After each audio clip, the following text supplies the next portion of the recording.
Yes.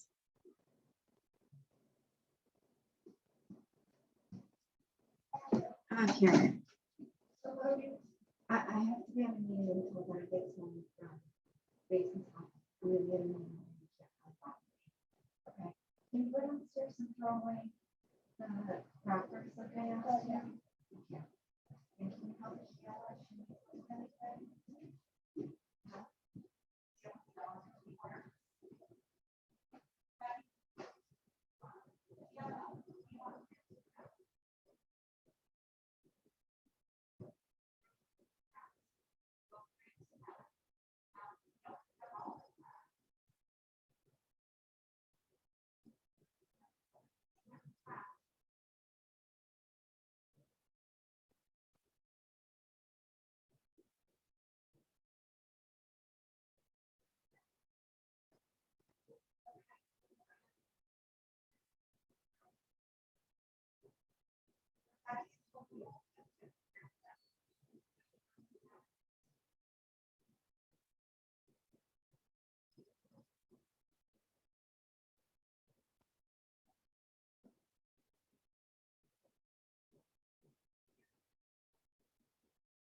Hi. Hi. How are you? Hello. Hey, Tony. Hi. Regina, we're working on a third party running the after school program because we can't find staff. It's called Island Roots Camp Group from Marblehead. Mhm. And Kevin, can you send the school committee the overview? Absolutely. I'd be happy to do that. It's a little bit more detailed than I would typically involve you all with, but you know, I'd be happy to share that and give you an idea and give you kind of an overview of how it might compare to what we offer currently, or had offered in the past, I should say. Yeah, why don't we handle that? Why don't we make that a new business 5B? Okay. Madam Chair, if we could do that? Can we add that on? Yeah. Oh. Yeah, I'm not asking you for a decision. I just don't want you Want to to be. mention it. Okay. Yeah, I just don't want you to be surprised. Hi, everybody. Hi, Patty. Hi, Patty.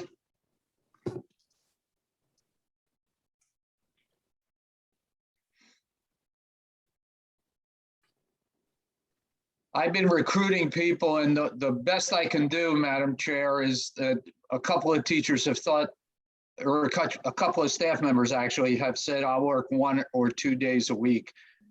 And we need basically, All time. yeah, we need 3 people, at least 2, but 3 is much more comfortable. And then this is a group that I went online. They have a full website. And we'll talk about it with the full committee. Okay. Okay? And I'm in New Jersey, so I see that. I have good connectivity, but if something happens, I'll get back on.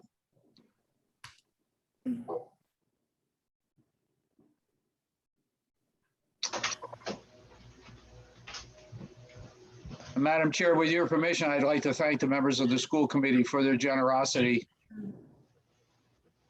No problem. Tony, I'm sorry to hear everything that's been going on with you and Joyce and your family. Yeah, it's been a crazy 3 or 4 weeks. Awful. Yeah, I spent all day today in the intensive care unit of Cooper Memorial Hospital in Camden, New Jersey with my brother and his family. But he rallied today. We actually thought that we were down here for the end, and that is not the case at all.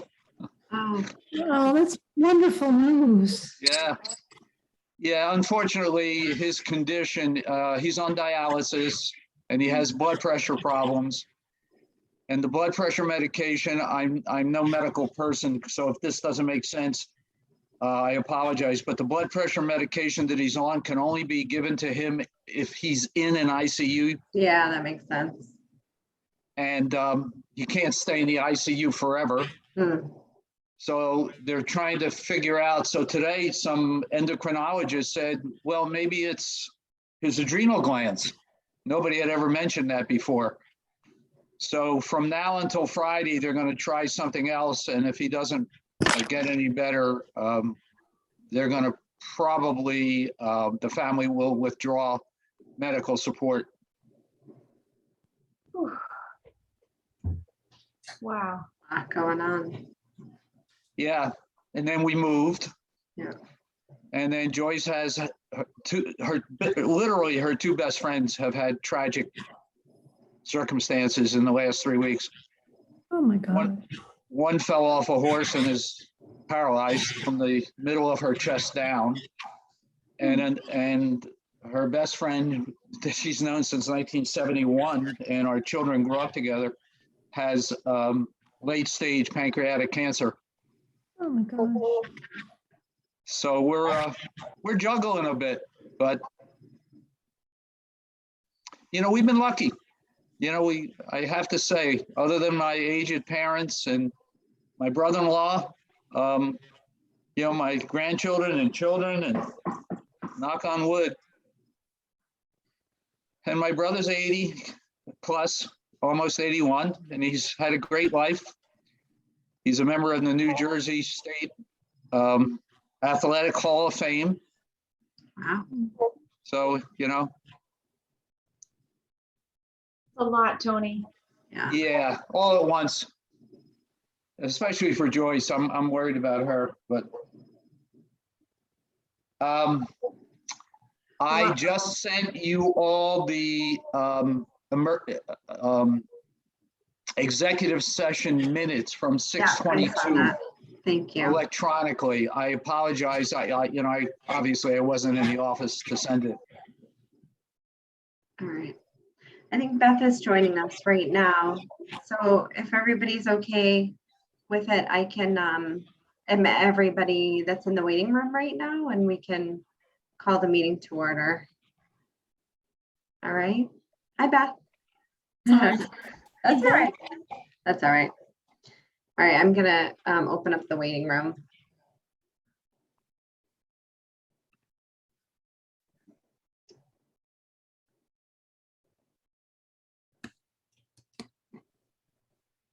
Good evening, everyone, and thank you for joining the school committee meeting. I'll call the meeting to order at 7:04 p.m. And if everybody could rise to say the Pledge of Allegiance.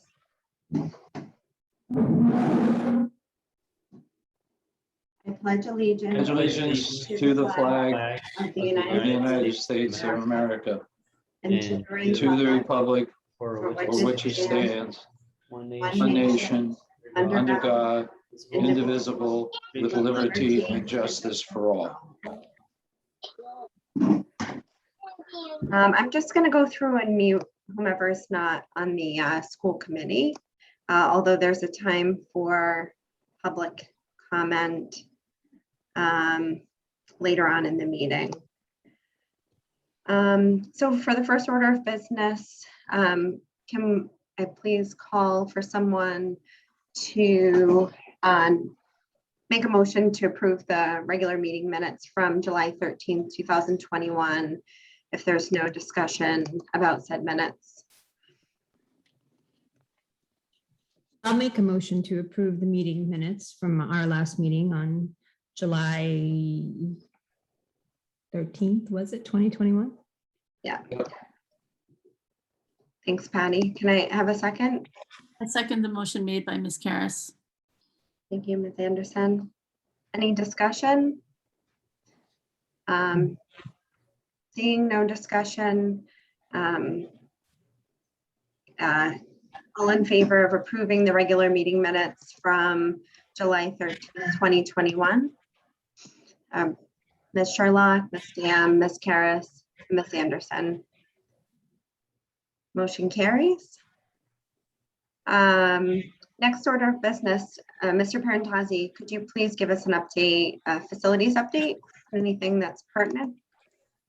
Thank you, Madam Chair.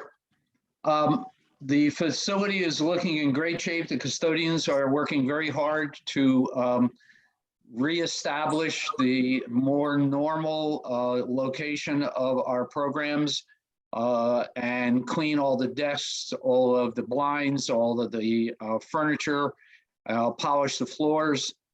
And that's in process, and they're pretty far along. We have, I think, as of Thursday of last week, they had about 3 rooms left, and the hallways, the cafeteria.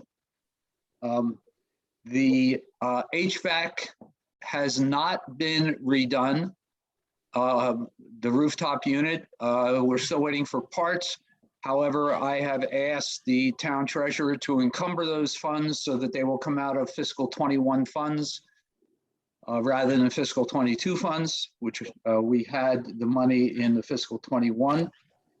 The company has completed the new electronic fob entry systems, and they are functioning. All the staff is getting new cards. The old cards will not work. And it's a good, it's actually a very good first step in terms of security, that if anyone had an old card who has left the district and didn't turn it in, it won't work anymore. So the only cards that will work are the brand new charged ones. I also delivered two of those to the fire department and 2 of them to the police department. So in addition to being able to get into the building through the lockbox on the front of the building with a key, they now have the ability to get instantly into the building in case of an emergency through the Flash Road entrance, which I think is an improvement on the old system.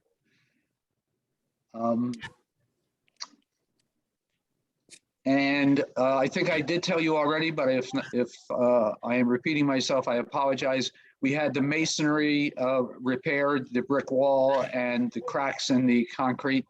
So that's all been done. And we have put the solar project on hold. I believe I told you that too.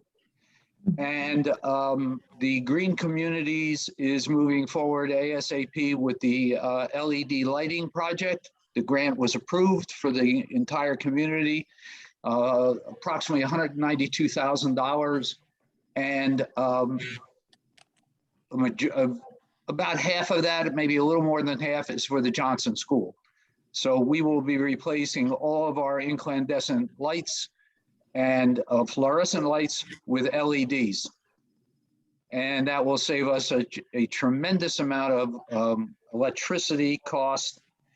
And it's actually a better light too. So we're looking forward to that. I don't have any details about when that will happen, but obviously it's going to take place when it doesn't interrupt with school or our students or staff. Staff members are beginning to come in. and prepare for the new school year. And we're still looking for some staff, but we're in pretty good shape. Thank you. Thank you, Mr. Brigantati. Could you go ahead and give us an update on the COVID-19? I don't think that Deb sent us over the current numbers. So if you have those numbers available for COVID-19 update. Madam Chair, I apologize. I tried to communicate with the Public Health Department today and I did not get through. Okay. So the last numbers I have are about a week old and I don't know if they're accurate. Okay. But at that point, we had 5 cases in the community. I know we have had a staff member subsequently who has tested positive, but not a staff member who has contact over the summer with children in any way. And that person has indicated their status to a couple of adults they have had contact with. No one other than that person has had any symptoms. The staff member who tested positive has had mild symptoms. Actually, the person thought they had like a summer cold and is feeling much better. And 2 other people who were tested subsequently because they could have been a close contact, both tested negatively. And again, I want to reiterate that the person who tested positive had no contact with children during the summer whatsoever, and very limited contact with any of our staff. And Tony, when you mentioned 5 cases in the community, you're referring to Nahant in general, not the school community? That is correct.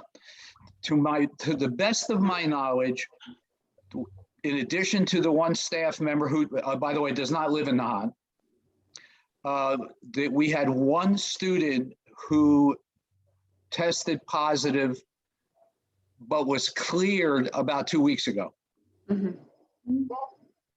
Yeah, looking on the Nahant website, I don't see any updated numbers. I don't know. I'm looking in the COVID-19 website, and it just gives us a total number of cases since it began. So I don't know what the current number. Yeah, I did the same thing, Madam Chair, and I didn't get any other updated information.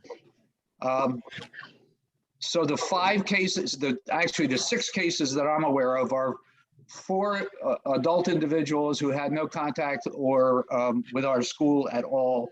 1 student who did test positively, went through the quarantine, has been subsequently cleared.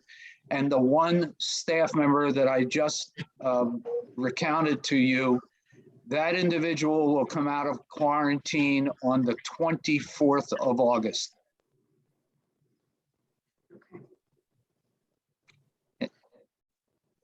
And obviously, if any of the adults who had minimal contact with that person have any symptoms, we will follow the guidelines and be tested. 2 staff members were, because of their own personal responsibility, decided to be tested without symptoms. And, much like I did, I'm not sure if the school committee was aware of the fact that I went to a memorial service for Joyce's aunt a few weeks ago, and a couple of children tested positively after the memorial service. So Joyce and I got tested, even though we had no symptoms. We just wanted to be sure.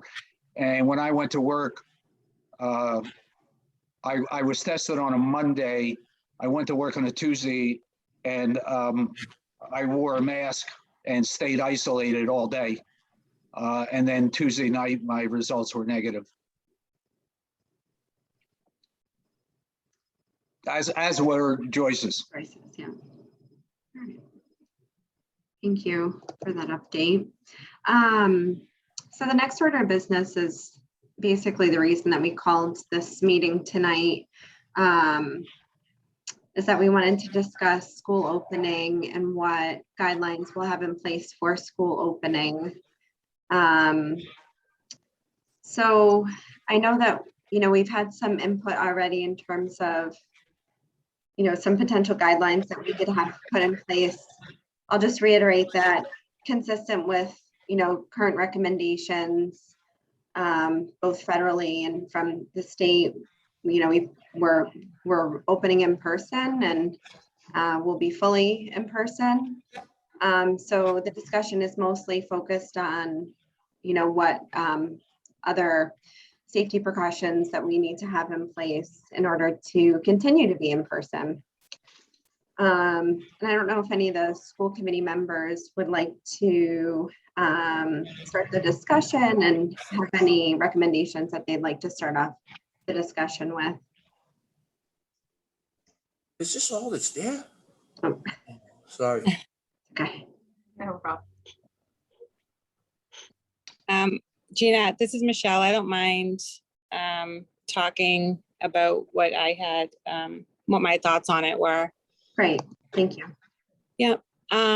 So I went to the CDC and I reviewed the guidelines there, and I also reviewed the DESE guidelines, and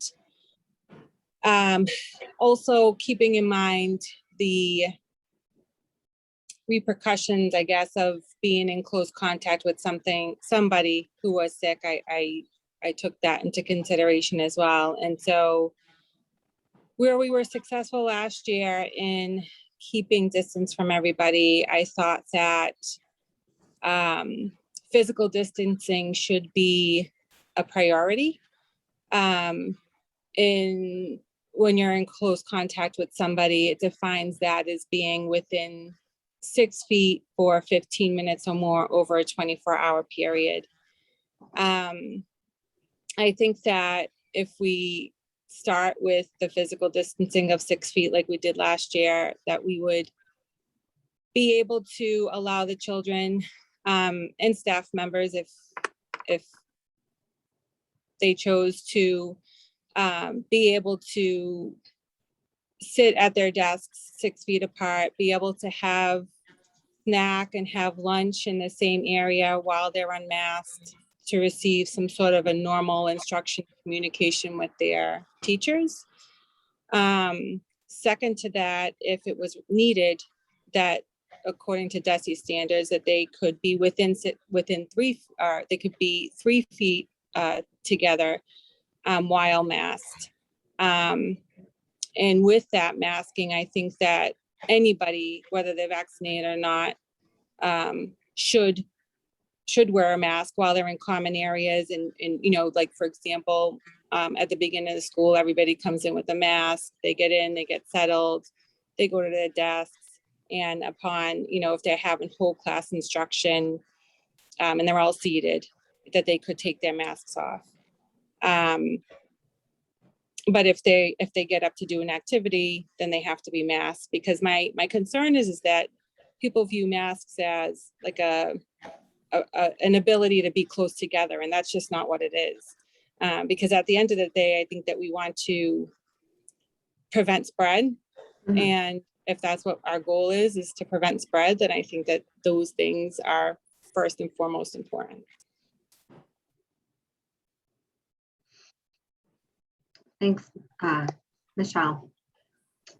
I can also share for the group, just pulling it up right now. Oh,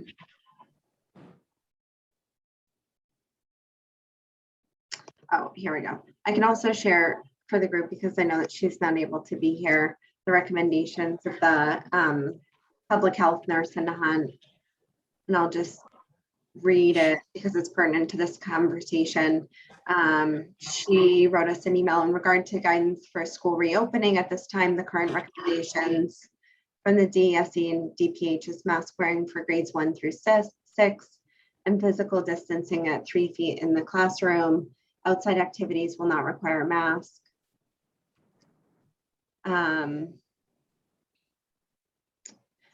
And then she just acknowledged that it's a fluid situation. So as guidelines change, these recommendations might change.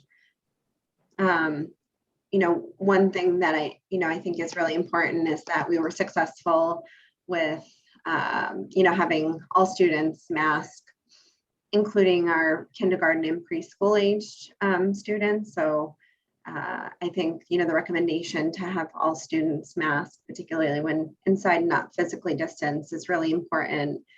And looking at the current CDC guidelines, particularly with the Delta variant, I think it's important that not only, students who are unvaccinated, obviously mask, but also staff that are vaccinated, because we know from the new variant that even if you're asymptomatic, you can carry a viral load that would potentially lead to spread of the COVID-19 virus. So, I agree with them, when we recommend for masking, that it should be for all students and staff, without exception based upon age or vaccination status.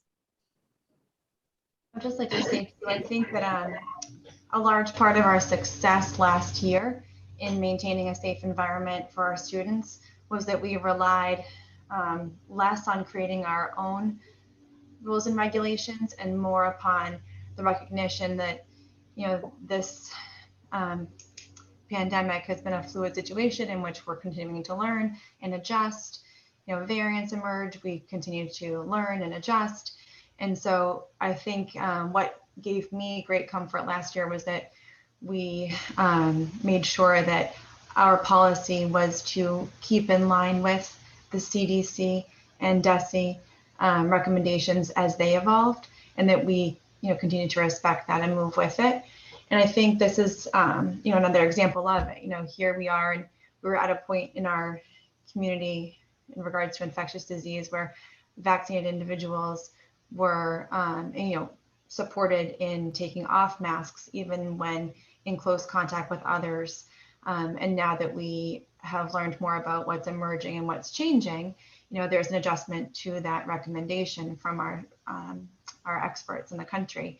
And so, the fact that then we would respect that newer and more informed guideline, I think is important, and we should continue to do that as time goes on. So in my mind, I reviewed also, I'm sure we all did, the CDC and DESE recommendations to date.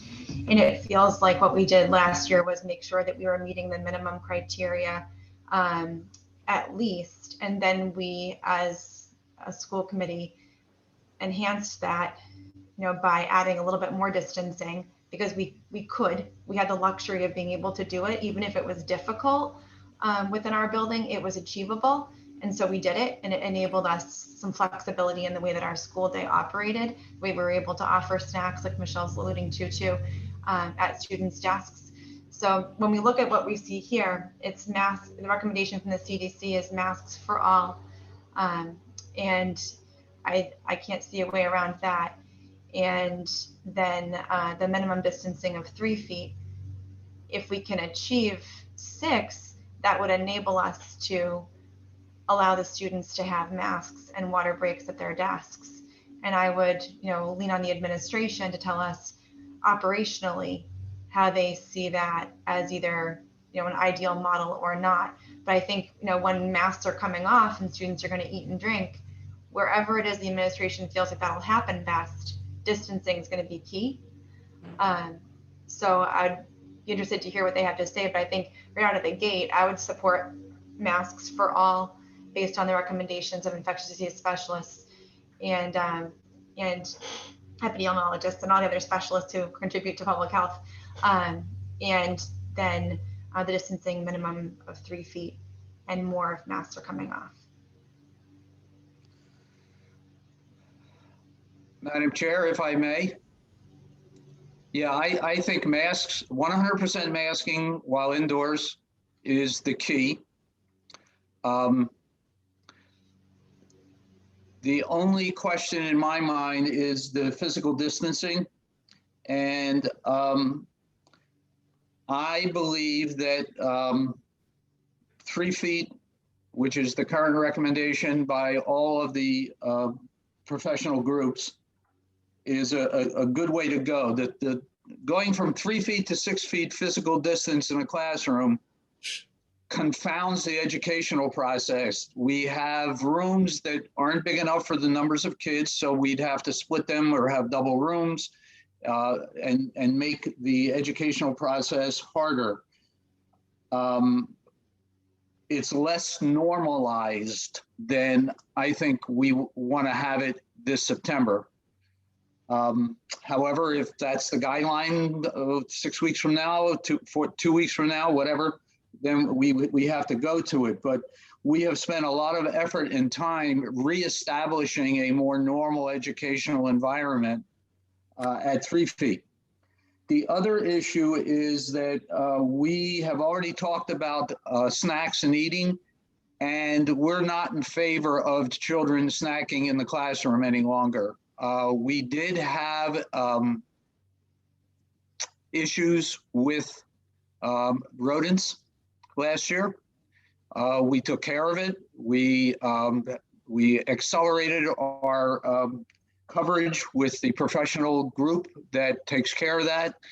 The custodians did a great job, but what we are thinking now is that particularly in the warmer months, our children will pick up their lunches and be spread out 6 feet apart while they're eating, both indoors and outdoors. Outdoors when possible. We have just purchased the appropriate number of picnic tables so that we can have students spread out, and our numbers are small enough that we can have 6 feet distance. And during good days, snacks should be outside or in the cafeteria or at the picnic tables also. And that way we will maintain the 6 feet distance minimum. We use the hula hoops to, we're going to do that again. But now we have additional seating capacity because we purchased 6 picnic tables, Mr. Andrews. Enough picnic tables to have, and we already had some, so enough to have the 6 foot distance. But based on the recommendations of the custodians, we'd like to eliminate snacking in the classroom because of the potential. I have to tell you, I also toured the building last week, and we had the carpets vacuumed. And because we were eating in the classrooms, the carpets took a lot of extra effort to sanitize and get clean. So we'd be avoiding that issue again too. We had all of the carpets, including the wall-to-wall and the area rugs, scrubbed by a professional company and sanitized. So I think if we can stay off of carpeting when we eat, that will be, and I mean all of us, not just the students, that will go a long ways to keeping the sanitation good. So that's my thoughts on it. Thank you. That sounds ideal in many ways. So can you just repeat again what is the indoor? How is that going to be achieved? The indoor spacing during snack and lunch?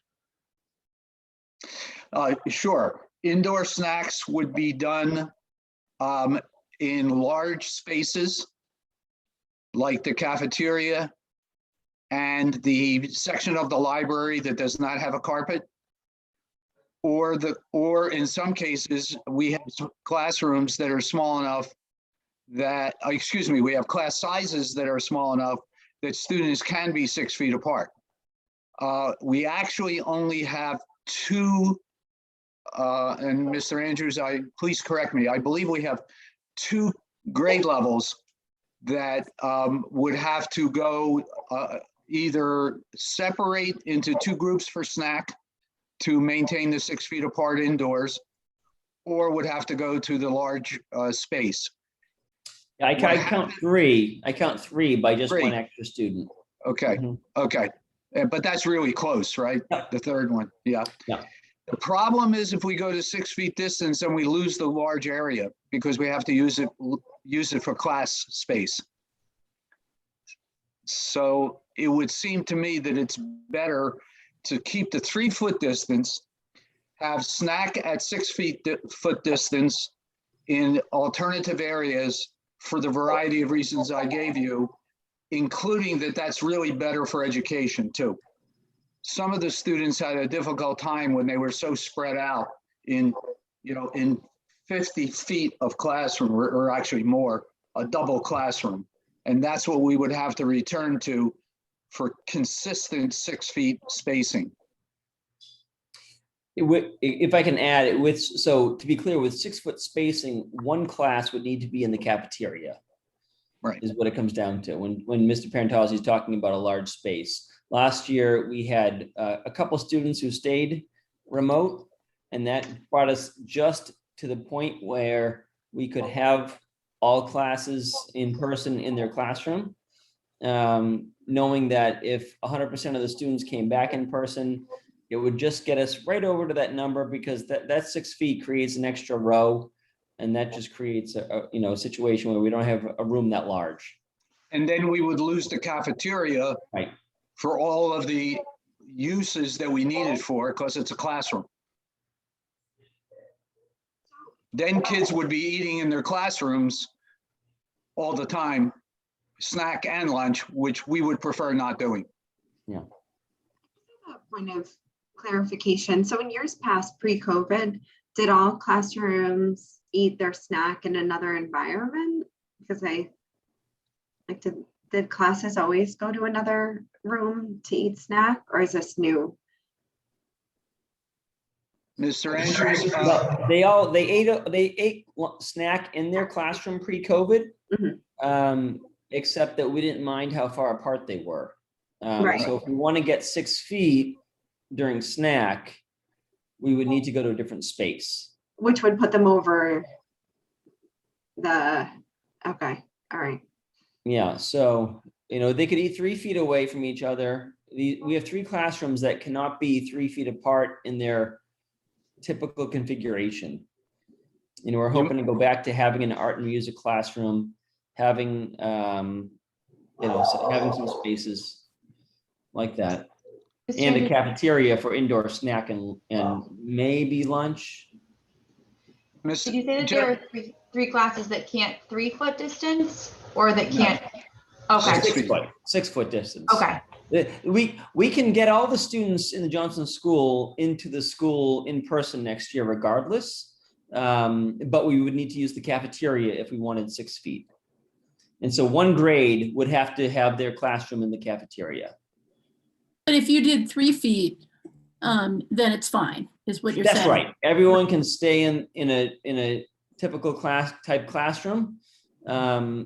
We would still need to eliminate all the extra shared spaces, the other tables that we would use pre-COVID, but at least we could get into a classroom that was not accessible in the past. And so right now, the challenge is you're working out how to do 6 feet on inclement weather days or super cold days for snack and lunch. That's right. That's the route. Right. Right?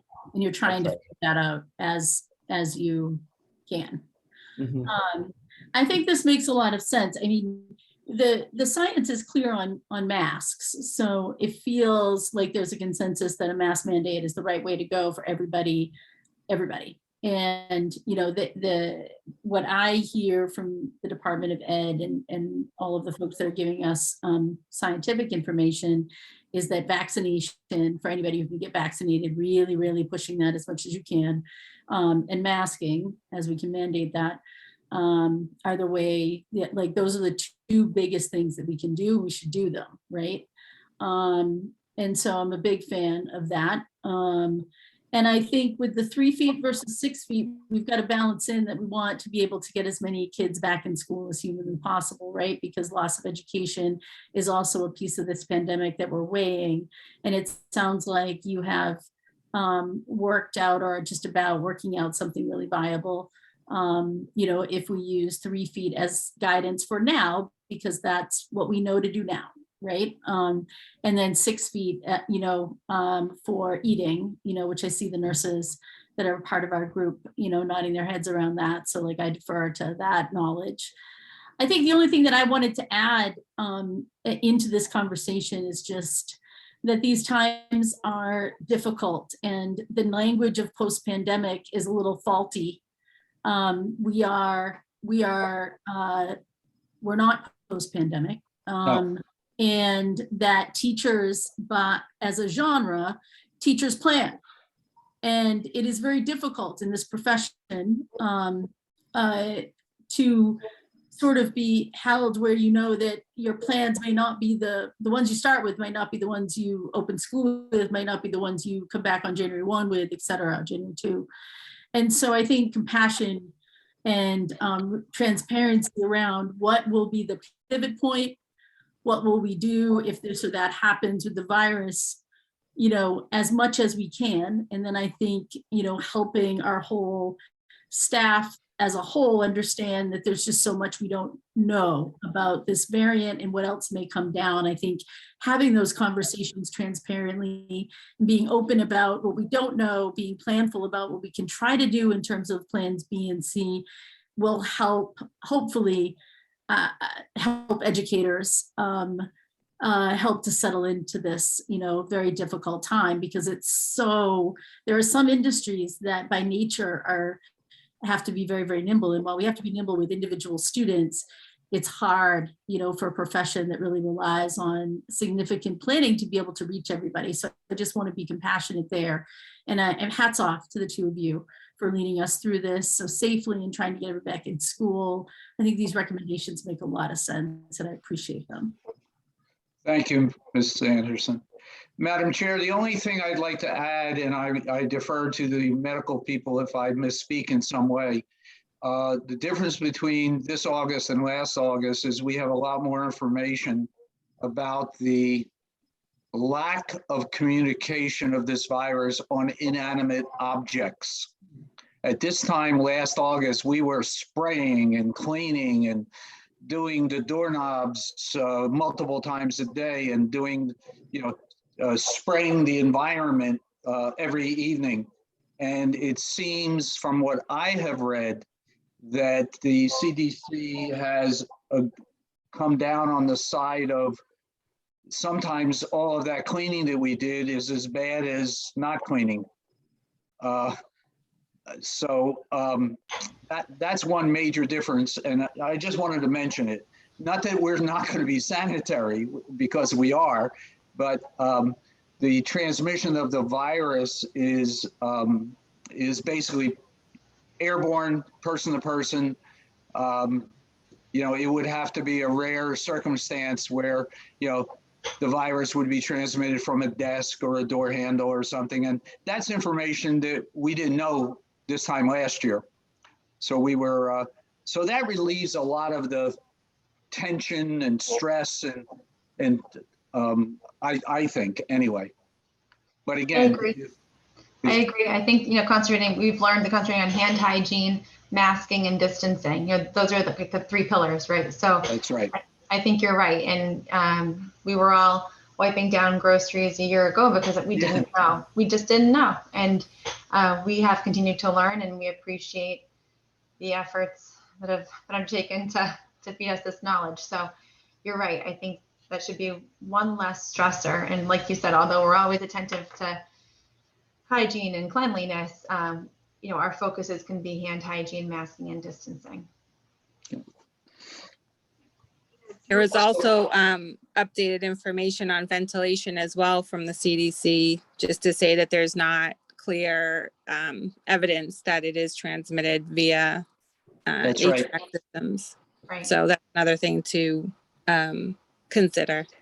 That's very important, because Mr. Andrews and I are bombarded on a daily basis by salespeople trying to sell us multiple hundreds of dollars worth of machinery for each classroom to, quote, sanitize. And I went online and I read a scientific journal, and half of it I understood, and half of it I had no idea what they were talking about. The half that I understood was pretty clear that there's no evidence that those sanitizers that are being sold do any good, and some evidence that they may do more harm than good by collecting things and then redispersing them in a larger viral load. So it's kind of interesting. And of course, we are again doubly blessed. We have the space. Every classroom with children will have opening windows, and we purchase fans so to get outside air in. And again, that's, I think, the key. Many of the newest buildings that have been built, the windows don't open, and they are the ones that are most concerning. But I really appreciate you bringing that up, Mrs. Dam.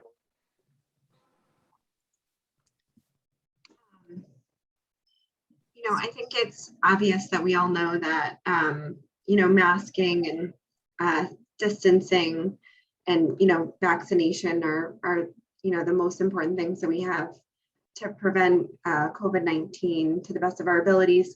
I guess the one thing that I'm caught up on is, is one more important than the other? And, should our focus be on masking versus social distancing? And obviously, ideally, we can do both whenever possible. But, looking back at this, this is where, even though I'm a healthcare provider, I think that the information is still, kind of unclear as to which ones are more important than the others. But we do know that if we can maintain at least 3 feet of distance and have two individuals masked, the rate of transmission is very low. And so that should be our minimum goal. The only other question I have, so we're planning on masking when indoors, if we're not at least 6 feet apart. The only other question I have is if we should have a point of clarification for teachers when they're at the front of the classroom. And just from, thinking about, education and, how much it's important to, see, the teachers talking. And I would, look to you, Mr. Andrews, and the setup of the classrooms. If we have the students 3 feet apart from each other, is there the opportunity that when the teacher's at the front of the classroom giving a lesson, that the teacher can unmask until they need to approach a student at their desk? Particularly because all of our staff, to my knowledge, are vaccinated, which obviously, if you're within 6 feet, our expectation when indoors is that they'll be masked. I think, Madam Chair, my expectation and the expectation of the administration will be that everyone is masked indoors all the time. And the only exception is for the obvious needs that you have to take your mask off for eating, for drinking, and at the nurse's direction. And those are special circumstances. And for eating and those circumstances, we are going to require 6 feet of distance.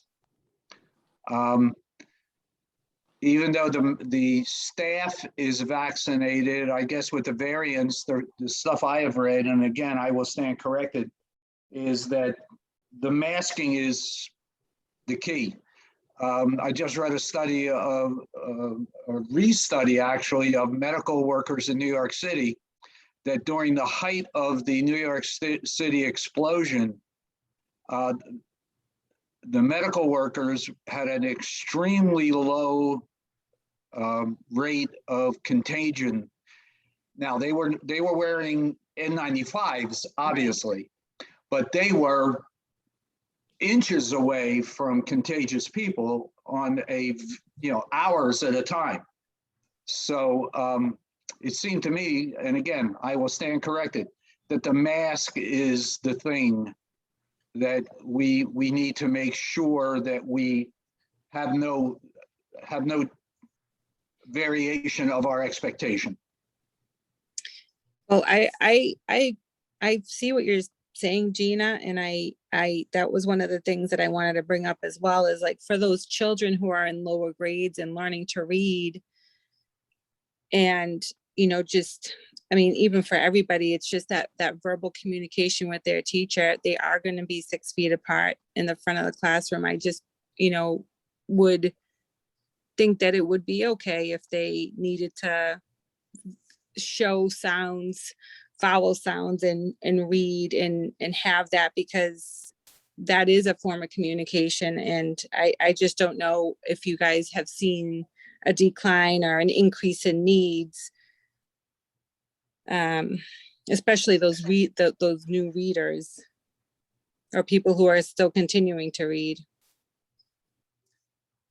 learn to read. The only thing that I can address, Madam Chair, through you, that would inform this point is that we do have the shields, the table shields, and we could use those for speech and language therapy or occupational therapy. We have enough of them, and they can be sanitized on a regular basis between uses. But I'm not sure that shield is a good replacement for a mask. I'm just not sure. Now, some of our staff members have masks that have a clear panel around their mouth. Our speech and language therapist has those so that she can show the shape. So there are things that we can do.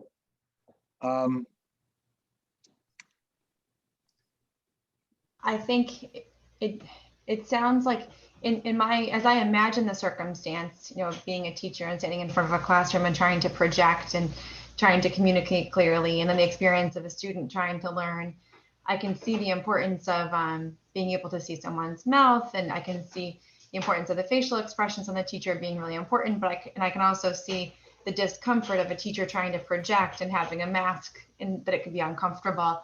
I guess, like, emotionally, I would rather say, let's have the teacher, if we can know, which is a big if. And I know that we've said before that we believe, our staff is widely vaccinated, but, we would have to have kind of like proof of vaccination to have someone up there unmasked, even if there's distance, because masks are a real big key in transmission reduction. And then the other problem is that we have largely unvaccinated students because of our age of our elementary school. So if we have a vaccinated individual as a teacher, let's just pretend, like ideal circumstance, vaccinated teacher, mask off, who happens to have asymptomatic COVID. And now we have students, we know that as we're, the main purpose of masks is to inhibit our spread to others of COVID, and simple face masks are not as effective at preventing receipt of COVID. Whereas what you're speaking to earlier, Tony, is the N95s. Healthcare providers have been safe in close distances with COVID-19 directly at our faces, because we're wearing N95s and it's a different story. So I think where I would love to support having teachers be unmasked for a number of reasons, especially if they're vaccinated, I think we have a little bit of, we don't have enough data, I don't think, to tell us that that would be safe for our students as they're sitting across from them, even at 6 feet or more. I don't think we have clear data. Yeah, and Madam Chair, the other thing that happens is, I mean, it happened to all of us probably before the variant explosion. Once we begin to take them off, we forget to put them on. Mm-hmm. And then it's irregular. I myself have been somewhere and I said, oh my God, I forgot my mask. We have to, I think it's simpler to just keep it consistent all the time. I think the way that the CDC words it is somewhat helpful. They're saying, some schools may have a low percentage of students and staff fully vaccinated. And of course, our students are going to fall into that bucket. These variations require K through 12 administrators to make decisions about the use of COVID-19 prevention strategies. And that's why the CDC recommends universal indoor masking, regardless of vaccination status at all levels of community transmission. So I think that personally, I think the safest way to go is to rely on CDC recommendations, recognizing that they may change. And we may have a meeting a couple months from now where we can be more liberal or need to be more strict, but that continuing to rely on that is probably our safest way. And if we deviate and try to make our own rules for with very good intentions and probably with very sound rationales, we could run into some sticky situations. Good point. I tend to agree with that, and Ms. Dan, I completely hear your concern as an educator. It is so hard to wear a mask. We use our faces to teach, right? In so many ways, and so I really hear that. But I do think like these are tough and consistently dire times, and I wonder if it would be better to explore some of the clear options, the clear masks, and I've seen some shield type devices. I can't speak to the medical value of those, but I think there are some options to explore for teachers like speech and language folks that as they are able to use them, that might be good to try to reach students in that way. But I think if we want to try to keep this community safe, we've got to err on the side of caution. And I agree with you, Mr. Parentosi, about being consistent. Thank you. There's no more discussion. If one of the members would like to make a motion and outline some recommendations for guidelines and reopening for the 2021-2022 school year, recognizing that these guidelines are fluid and may change over time based upon new data.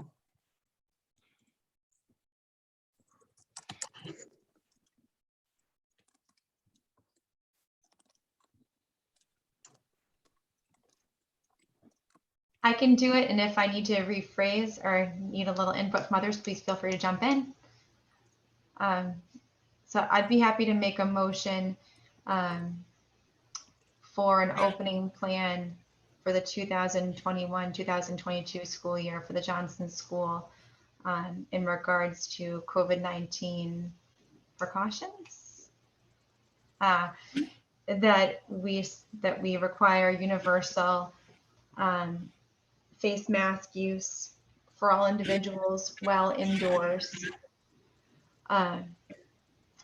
and minimum distancing between students and staff of 3 feet while indoors. And I can go slowly. I know Michelle's probably typing and thinking at the same time. Yes, And, thank you. And that students and staff distance 6 feet when masks are removed for eating and drinking or other mask breaks. Indoors. While indoors. Can you say that last one again? Sure. And that we have a minimum distance between individuals when masks are removed indoors of 6 feet for the purpose of eating, drinking, or other mask breaks. Mrs. Sherlock, if I may be so bold as to suggest your third column that you mentioned before and a focus on hand hygiene. Yes, absolutely. And we will continue to focus on hand hygiene. And is it fair to also say and support COVID-19 vaccination for all eligible recipients? As Absolutely. a committee, and then we can all talk about whether we support that or not. But I would encourage it because I do consider it one of, like Gina said earlier, one of the pillars of what we know works to protect our community. So that would be encourage vaccination for all eligible individuals? Yes. Yeah, I think that's a solid. I mean, that's a CDC, Mm-hmm. one of their pillars, right? Are we forgetting anything?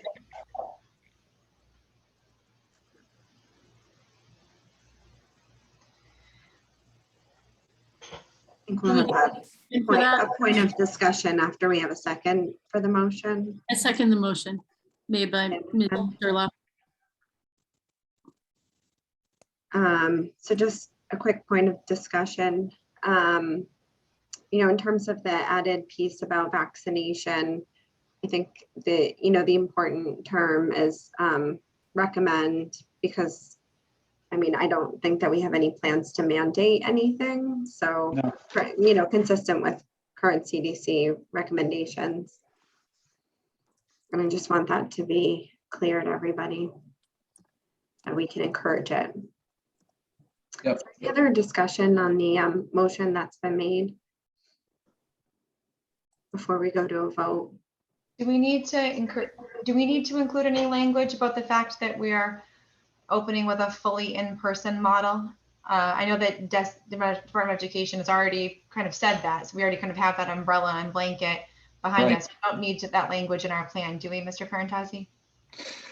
Madam Chair, through you, Mrs. Sherlock is absolutely right. The commissioner and the Board of Education has said that there will be no option to the in-person model for school districts and or parents and guardians for September. But I don't think it ever hurts to be real crystal clear that the Johnson Elementary School will have a 100% in-person model for the 2021-22 school year. Okay. I would support inserting that sentence before everything else. At the beginning, yeah.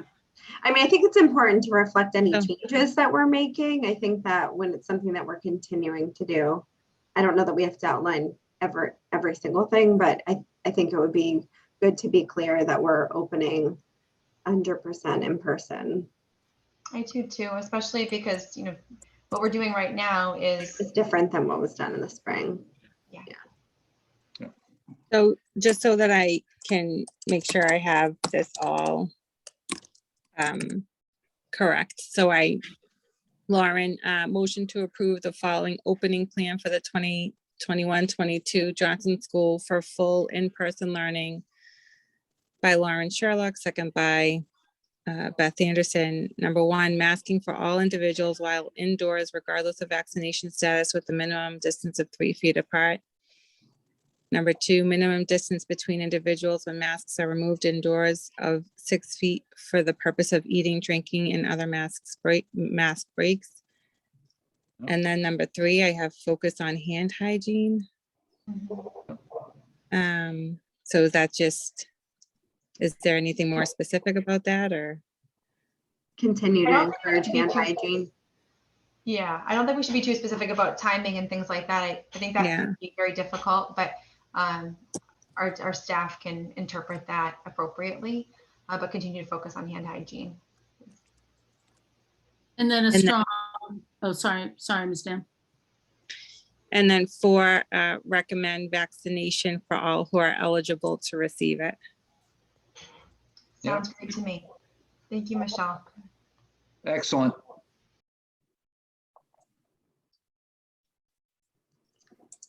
Is there any further discussion? So we'll do a roll call vote. I'll go in order of last names. Ms. Anderson. Aye. Ms. Dam. Aye. Ms. Karas. Aye. Ms. Sherlock. Aye. And the chair votes aye, and the motion passes. Thank you for the clarity and for the support. So at this point in the meeting, we're going to open up the meeting for public comment, correspondence, and community input. I don't know if the chat is open, actually. Oh yeah, I think it's open. Okay, so I would just ask members of the community who would like to make a comment If you could type into the chat function, identifying yourself by name and address. And if you would like to speak, just indicate that. Otherwise, you can make a comment that I will read out loud. And it looks like we have a comment from Debbie Uzakazi at 25 Spring Road. Debbie, if you want to, sorry for butchering your last name, if you could unmute and I invite you to speak. Okay, thanks everybody. So, I think that was a great discussion. So I just want to say, first off, it sounds like a great plan in terms of health and safety guidelines. So, I'm definitely in agreement with what everybody just voted for, which is awesome. But I wanted to bring up a couple of things. One is enforcement of mask wearing in the classroom. My kids came home multiple times last year just talking about kids not wearing their mask properly, having them up their nose, pulled down, and the teachers just kind of getting worn down and not even like reminding them to pull it up again. So just wondering about how that's going to be dealt with this year. And also, just planning for what happens if a child has to quarantine, or if a child doesn't feel safe in school because something changes, or their classmates aren't wearing masks appropriately or something like that. I think we all know that last year was really, really tough for remote education. It was a disaster, to say the least. So what are the plans for that this year? Are we going to be prepared in the case that we need to shift for a short amount of time for certain students, or in case, knock on wood, there's a situation in the school where we have to go remote? How can we better prepare this year? Thank you. Thank you. I might look to you, Mr. Andrews, to initially answering the questions. Yeah, let me begin, and then Mr. Andrews can, put a fine point on it. We have an agreement with the Nahant Teachers Association that the teacher addresses a student the first time there's a violation of any of the guidelines for COVID-19 safety. The second time the person goes to an administrator, it would be either myself or Mr. Andrews. And then the third time, then a parent would be informed and there would be a action taken if necessary. There were some students, and I am going to say the number is fewer than a handful, fewer than 5, that had some difficulty, but I just thought it was remarkable how cooperative the students were. And frankly, from talking to my colleagues, I want to thank the parents and guardians, how cooperative they were. I think a concrete example would be this summer in the middle of one of our programs, I informed personally, went around when parents were picking students up, that masks would be required on the next day of the program. And I got universal support. And that's great. My colleagues are telling me how when they did the same thing in the summer programs, they got yelled at and told they didn't know what they would do with it, that the school had no legal right to tell them what to do. There was really none of that. And I think it's twofold. One is we've tried to be, especially Mr. Andrews and the staff, very communicative. And number two, I think the parents understood that we had to do what we had to do to keep the school open. And so that's the general view. But there will be no, at this point, I don't know if it's going to change, but at this point, there is no option for in-person learning for students. So if a student feels unsafe, we'll get our social worker involved. We'll find out why, have a parent conference with the administration, social workers, teacher, and we'll figure it out and handle every case one-on-one, because my instinct tells me that If there's 5 students who feel that way, there may be 5 different things going on, and we don't want to have a global response plan. But there's no alternative to following these guidelines. And there were students who were eliminated from being in school for short periods of time because they were having difficulty. So Mr. Parentazzi, absences would be treated as absences. For example, if a student is out with, with COVID-19, as they could be out with flu or out with strep or anything else, absence would be treated the same way across the board this year? Yes. I think it's important for our community and our school committee to understand that even though we have something called an excused absence, that's only a local concept.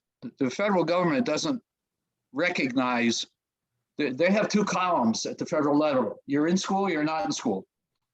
So if a student is absent 20 days for medical reasons, they're not in school 20 days. That's when we do our federal reporting, that's the way we do it. Obviously, if a student has a medical condition that requires hospitalization or an operation, or, we provide support and we look at that differently than a student, we don't know why a student is missing for a week.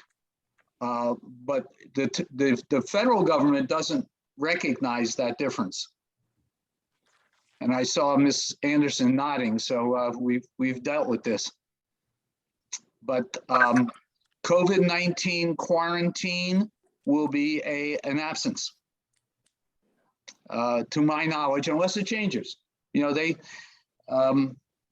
DESE may fine tune the guidelines right now before the beginning of school, and if so, you will be kept informed. I think the rub there is that while there are obviously all different kinds of absences, and I think that there'll be a lot of compassion with local superintendents and school districts around those absences, as a nation, we have to come to terms with, if you miss school, you miss school. And there's school missed, and we have to figure out what happens with that level of learning loss. We've all read the stories of what has happened in urban communities, with students of far less means than many of our own students, having to make really difficult decisions right around school and childcare and school and earning dollars for families. And the very real, even though those are some of the most understandable reasons in the world for missing school, they've still missed school. And we as a community have to make sure that we have a plan for catching students up with what they've missed. And that's why there's this 2-column approach at the federal level. So it's not as easy as just excusing the absence. While I'm sure we would figure out a way to be compassionate about that, it's more about how do we help a young person that falls behind because of COVID or whatever reason they're not in school. Yes, I did. I'm just. One question that I have is how many, and obviously it's not going to be exact number, but how many students were absent from school last year because of mandatory quarantine, because of a close contact that happened in the school? Because I know that there were students that had to be home because of a close contact, and I know just from listening on the school committee calls that majority of the home quarantine was because of things that happened outside of school as opposed to in school. And if we follow the recommendations that we're laying out here, the need to quarantine due to close contact in the school would be really low. So Right. At least that's reassuring that, if we continue to follow these guidelines, students should be able to continue to participate in school safely and not miss out on school because of school related, potential exposures. I think that this does, just as a community, all of us are in the same boat.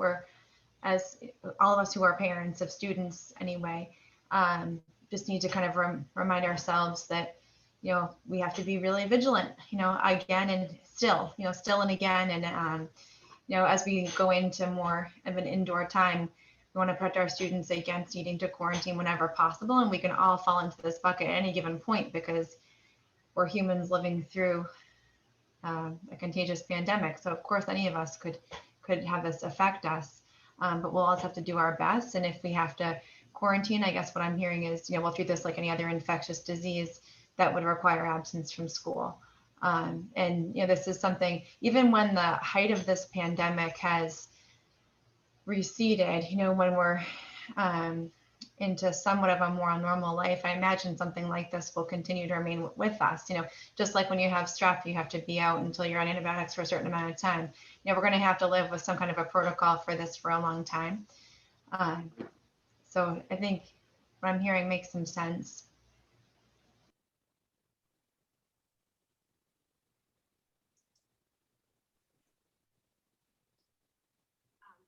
Did you have any other questions for the committee while it's your turn? And it's good to hear too that the agreement with the NTA with the first offense for a breach of compliance with the masks and second and third, that's all still in effect this school year as it was last school year. And I'm sure that staff is well aware of that.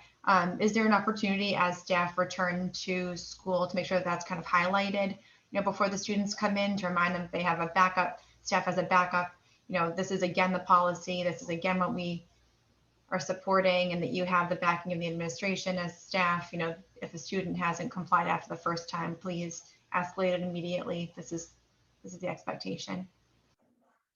That's an excellent point, Madam Chair. Through you, I think Mr. Andrews can make sure that that's on, that's highlighted for our new staff, our newly hired staff, to go over what the guidelines are, and then bring it the day before the students arrive, make sure that all of our staff have that in their mind. And that was by mutual agreement. Thank you. It'll be critical to set those patterns right off the start, I think. Yeah. I think what I saw last year was we had a few students at the start testing and making sure that, in finding out where the line was, could I put it below my nose? And I remember specifically meeting with a few students about that. And I think it'll be important just to, make it clear at the start that we're using masks the same way we used them last year, and we'll be expecting the same participation in that. And the same types of masks are acceptable as last year, and the same types are not acceptable. Yeah. So we'll make sure those are widely distributed, and we'll put that in the newsletter so that the parents and guardians are well aware of it. Also, just a reminder. Yeah, I was just thinking that it would be good to send out, I think you do this on Fridays, Mr. Andrews, just a notice to the parents to make them aware of, how the school year is going to start. Sure will. Thank you. Yeah, and then this year, one of the differences, we have a significant number of students in our Acceleration Academy, so they'll get it earlier. So we'll have that group of students, living the guidelines even before school starts. So that'll really help. The word of mouth from those students, I'm sure, will get around. I think we're up to about 34 now, right, Mr. That's Andrews? Right. And the reminder email went out today, in fact, about masks. I saw that. Yeah. Thank you. So I don't see any more messages in the chat function. I'll just ask if any members of the community, if any members of the committee have any correspondence from the community that they would like to share. Received none. Okay, we can move on to new business. Mr. Parentazzi, I know you wanted to quickly discuss the out-of-state field trip to the. Yes, Madam Chair, I apologize for my change of heart on this. Initially, several weeks ago, Mr. Andrews has done really terrific work at getting the possibility of having the 5th, 6th grade field trip reinstated. I'm not real comfortable with this right now because of the variance and the interstate nature of this. So with Mr. Andrews' support, I'd like to table this for now. It may mean that we'll have to do it in the spring if everything goes well, but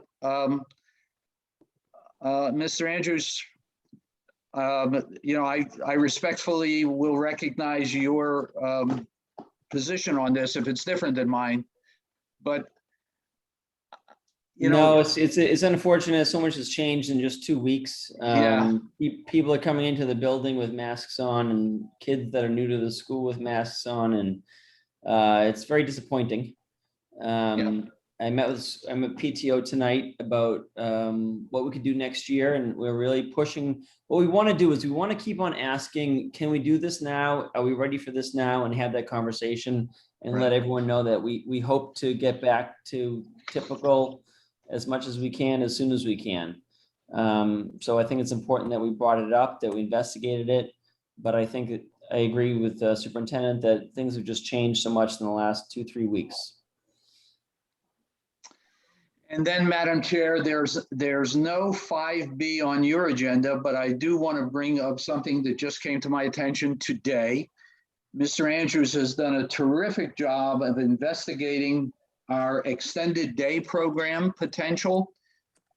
We have been thwarted from telling parents that we're going to have that extended day program because we cannot hire a staff.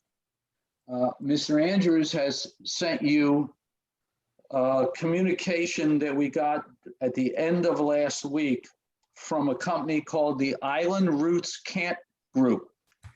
They are headquartered at 40 Tioga Way in Marblehead, and they are a private organization that runs after-school extended programs for the Marblehead Public Schools system. And they have made the proposal that was sent to you to us. We have not done any research on the references on this. I did go on the website and they look like a very professional organization, but obviously we would not engage in an agreement with them unless we were much more comfortable, had done much more research. I did want to bring it to your attention though. Basically, this company would take over the running of our extended day program.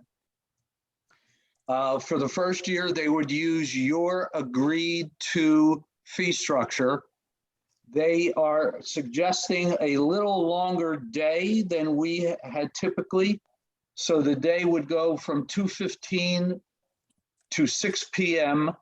on the regular school days and from 11:30 to 6 p.m. on half days. So that's extending it to 6 o'clock.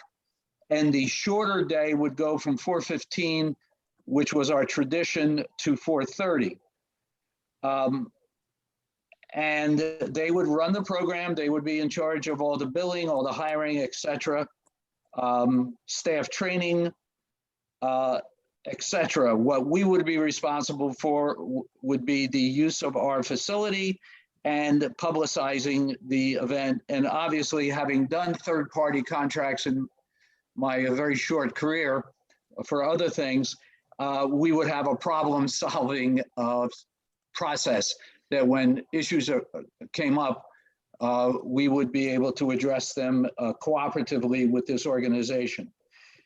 In exchange, the district would get 10% of the gross proceeds into our revolving account.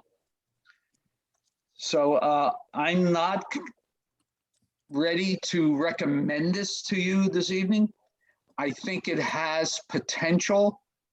As you all know, I have not been in the building since Thursday of last week and probably won't be there till Tuesday of next week. So Mr. Andrews is running with this and taking the bulk of the responsibility.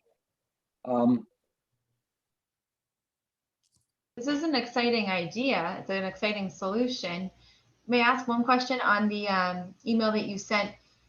It's it documents a number of participants per day, 20 to 30 students. Can you tell us what our enrollment was in after school on average last year? Did we have 20 to 30 students? Well, not last year, I'm sorry, 2 years ago. 2 years ago, yeah. Yeah. Yeah, we certainly did. Yes, we did. Yeah, regularly over 20 and sometimes a little bit over 30. Okay, so we wouldn't expect to have difficulty reaching that level, that quota. No, I wouldn't expect. And the only reason that I was even getting into conversation with them is simply, as Superintendent Parentozzi mentioned, is that we just haven't been able to get staffing Right. for it. And the flexibility too is that, if we have somebody absent, we really do need that third person in the program, working the program. We need 3 people to do a job that's really for 2 people. So we need somebody in the wings or on rotation that could come in on absence, which, I'd be happy to do as well. If we had 2 solid candidates that we could have every day. But we're just not at that point right now. And I'm concerned that parents we won't be able to meet the needs of families. Yeah, having a program is so important, I believe. And That's right. of course, I look forward to you investigating this further and the quality and references and all of that for sure. But things like extending the hours, 4:30 and 6 o'clock. I mean, I think if anything, a lot of working, parents or parents for any given reason would welcome those hours. That doesn't seem like it would be a deal breaker at all. And if anything, it offers parents and guardians a little bit more flexibility. So that's great. I would agree. Madam Chair, through you, I heartily recommend that members of the school committee go to their website and look at their summer programs and after-school programs in Marblehead. Obviously, a website is designed to be beautiful and attractive, but very complex activities. And they use the phrase professional educators. I'm not quite sure. That was one of my questions. What does that mean? Are they all teachers? Are they all paraprofessionals and/or teachers? But Madam Chair, with your knowledge and permission, if this moves forward quickly, we may benefit from another meeting prior to the one on the 24th of August, so that we can tell parents concretely that we are ready to roll. And that could be a one-item meeting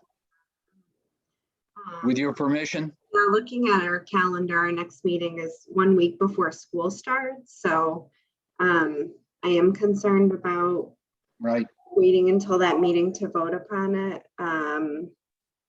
So I think that if this is something, if we're not going to be able to fill the after school program, and this is something that we want to discuss further and potentially vote upon, we should meet next week. And the only item on the agenda would be to discuss this. Unless something urgent comes up, of course. This might be a dumb rookie question, but why would we have to meet on this? Like, it's kind of clear, like we either get parents, we get staff and we provide our own program. If we don't get staff, we have to do something else. Mr. Andrews has found this thing. If he is going to investigate it with Mr. Parentozzi, if they think it's a good idea, I can't imagine any of us saying it's not a good idea. So, I'm happy to meet if we need to meet, if I'm missing a rule here, but I'm just if they feel like it's the best thing and we don't have another thing, why not just vote now to let them do it? Madam Chair, number one, that's a fascinating perspective that you trust Mr. Andrews and myself that much. And I really appreciate that. The reason that the school committee would have to take some action is because it's an agreement. The contract, yeah. So We you revote. could do that tonight with language that says something like, the school committee approves an agreement with the Island Roots Camp Group for running our extended day program, if acceptable to the superintendent and principal. Right. You could do that. That's kind of what I'm proposing. I know we Yeah. have to be on top of whatever a contract would be. I just, COVID-19 regulations, totally see why we're all here talking about that, especially with two, medical professionals as part of our group. The best outdoor education kind of after school camp, you two are the experts about what's going to be, the best for our kids. So again, happy to meet if my colleagues feel, otherwise. So I'm not trying to be a sticky wicket here, just trying to sit, open up as much choice, and support of your leadership as possible.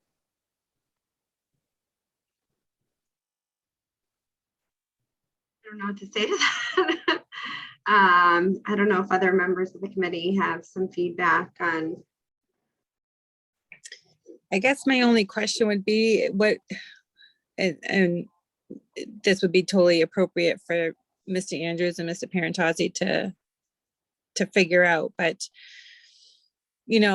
where do we have the need, do we have the demand for that group of students? I think things have changed for a lot of people in terms of work and comfort with keeping kids in programs. So I guess I would just add to ensure that we had the demand before signing into anything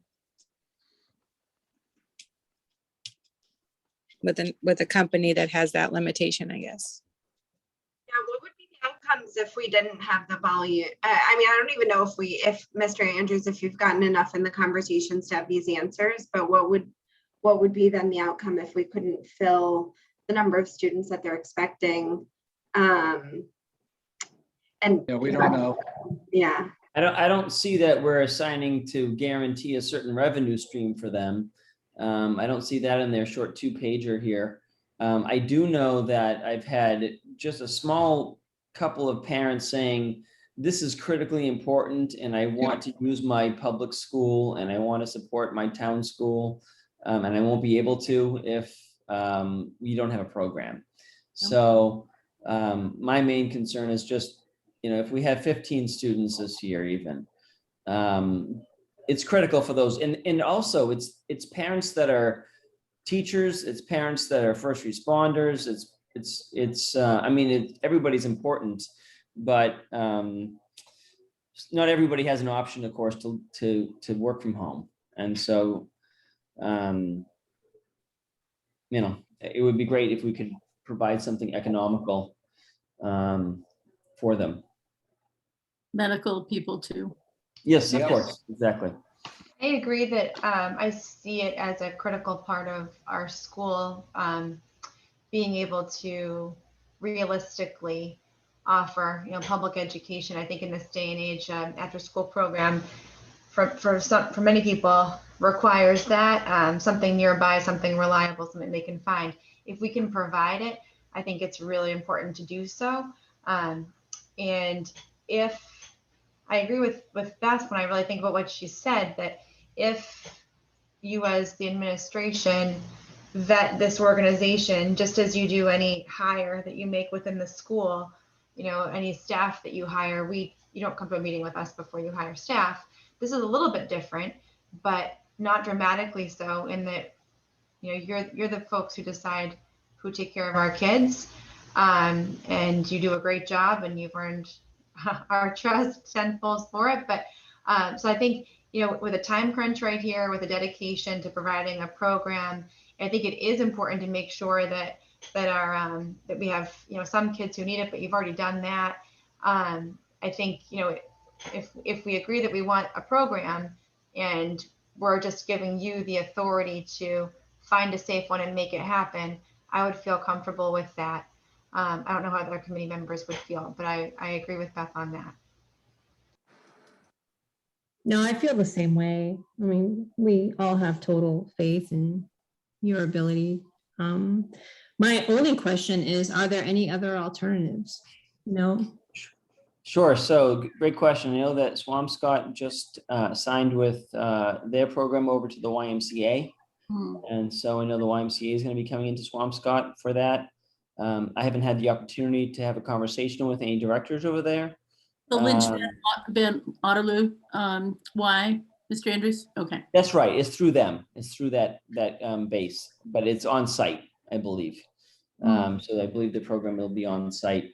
My hunch is that I know this program is hired by was hired to replace Towers after school program, and I do know that they are based on former teachers working the program, and they do offer some benefits to their employees. I saw that as well. So, and I also know that you've probably read articles about how hard it is. Just the hiring process right now is really unique. And I think that across the board, folks are having a hard time finding different positions. And I know that any organization that we brought on would have to hire 2 or 3 people for our site, is my guess.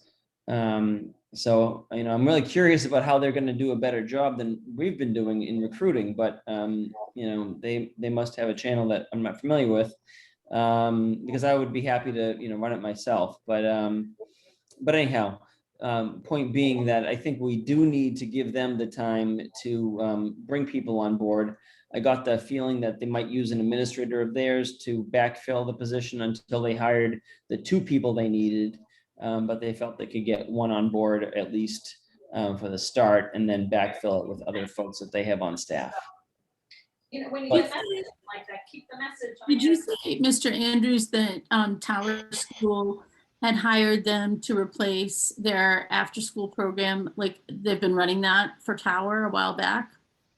That's right. They're at Tower, and they've taken over. I forget what Tower has a name for their after-school program, but yeah, they're running Tower's after-school program. Well, that's kind of an accolade right there. for Yeah, that's a good because- that's a good support. Yeah, those parents are, the Tower parents, man, they're tough. So they're happy with it. By the way, the document I shared with you is confidential. I noticed that on the bottom there. So they're sharing figures with us. So if you could just keep that confidential, that'd be appreciated. Definitely. Oh, I already said it to the newspaper. I agree with what's been said, that Just kidding, just kidding. that it's important to have an after-school program. And, you know, in previous meetings, we've discussed that we agree, you know, with moving forward, having an after-school program. And, you know, as Lauren pointed out, you know, we don't, micromanage in terms of hiring of staff. And I think that the policy that is, you know, important for us to decide upon is that we think it's important to have an after-school program. So, and how that's initiated is I'll defer to you, Mr. Andrews, if the rest of the school committee agrees. I agree. So if there's no further discussion, I think it would be important to make a motion in regards to the implementation of an external vendor for the after-school program for the school year 2021 to 2022. I'd be happy to make a I'll motion Thank you, Ms. Harris. to give Mr. Andrews and Superintendent Parentazzi the authority to find and approve an external vendor for the after-school program. I have a second for the motion. I second the motion made by Ms. Karas. Thank you, Ms. Anderson. Roll call vote, all in favor. Ms. Anderson, Aye. Ms. Dam, Aye. Ms. Karas, Aye. Ms. Sherlock. Aye. The chair votes aye. The motion passes Mr. Andrews, I noticed that we didn't have, I noticed that you sent a principal's report, which wasn't on the agenda, I think just because we were going to go through, you know, a couple of quick important items, but if you want to give us a quick update, because it includes some of the staffing that would be discussed during personnel. So if you'd like to go through your update. Sure thing. Thank you, Madam Chair. On my update, I wanted to provide with you just highlighted class sizes. We've taken on a new first grader. And then also just to note, I noted that this year we have 3 classes that are large. And last year we had 2 that I would consider large. Large relative to giving students 6 feet. Large relative to the Johnson Elementary School. Right. Oh, 20, it's going to be hard to fit in a classroom, but we'll do it. So that was the first piece of information that I have for you on that report.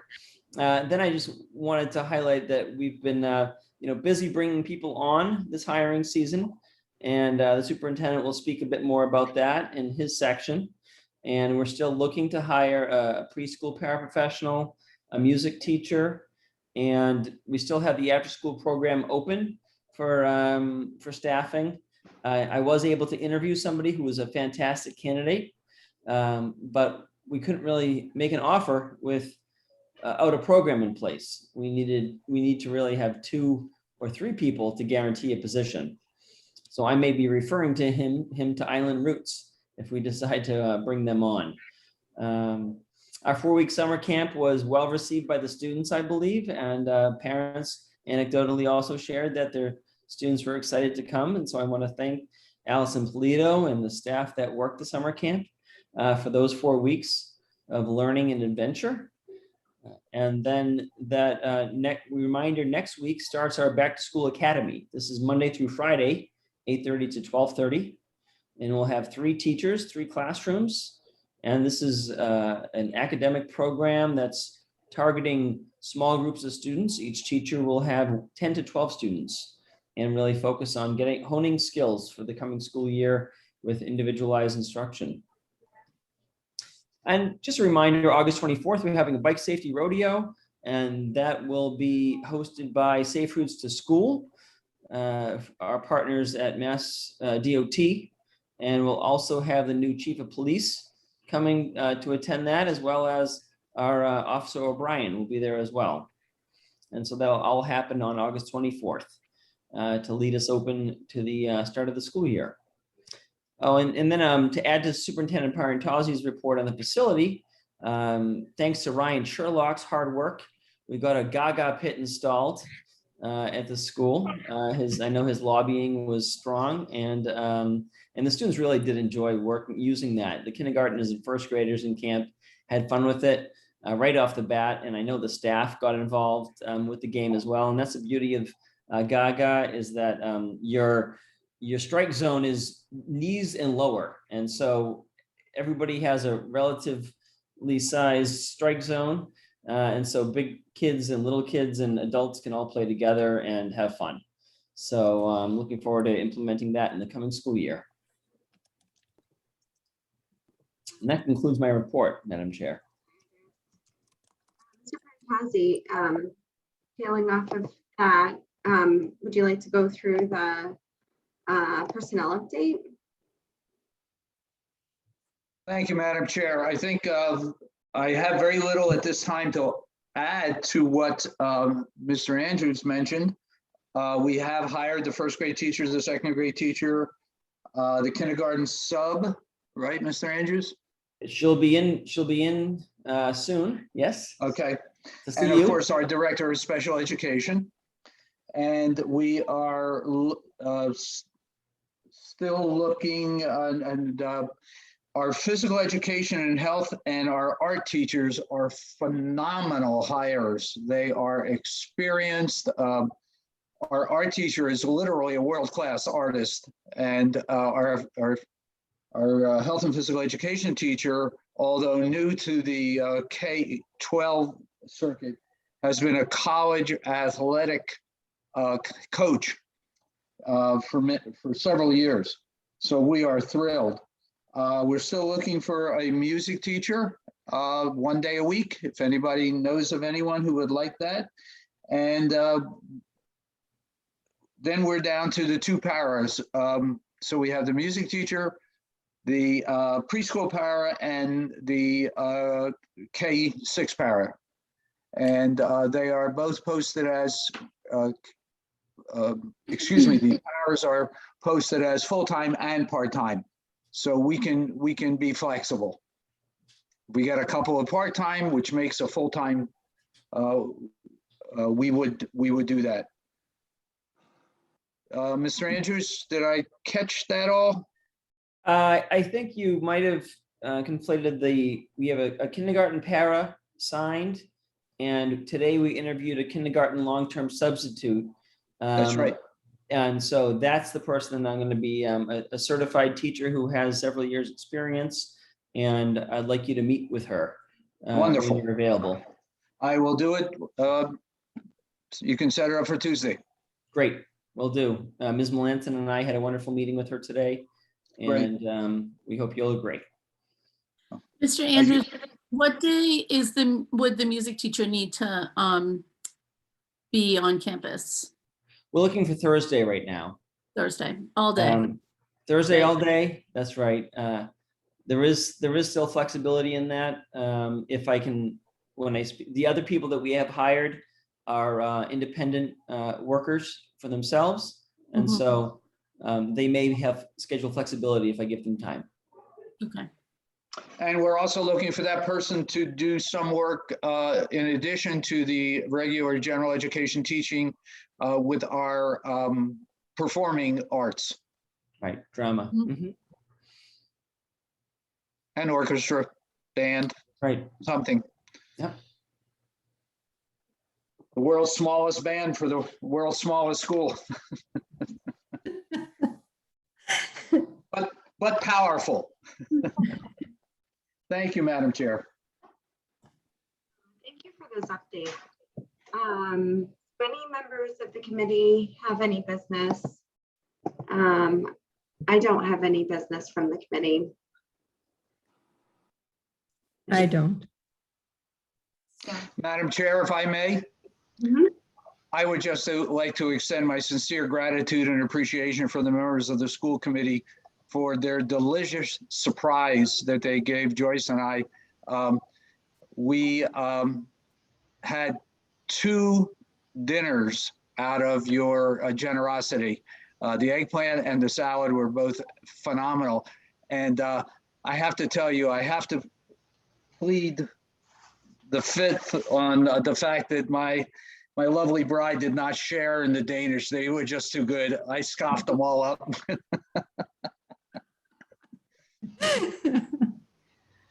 Thank you. The least we could do. We appreciate you. I know. It's obvious. Thank you. All right, with no further discussion, would somebody like to make a motion to adjourn to executive session, not to reconvene to open session, and the goal of the meeting are to conduct contract negotiation with non-union personnel and approve executive session minutes from June 22nd, 2021.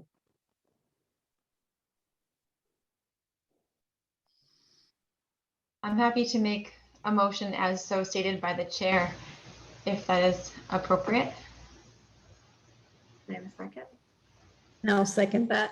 Thank you, Ms. Harris. All in favor by show of hands? Motion carries and the meeting is adjourned at 8:44. Thank you, everyone who joined the meeting tonight on such short notice. Have a good night. Thing. Great to see you online. Nice to Bye, everybody. Good night.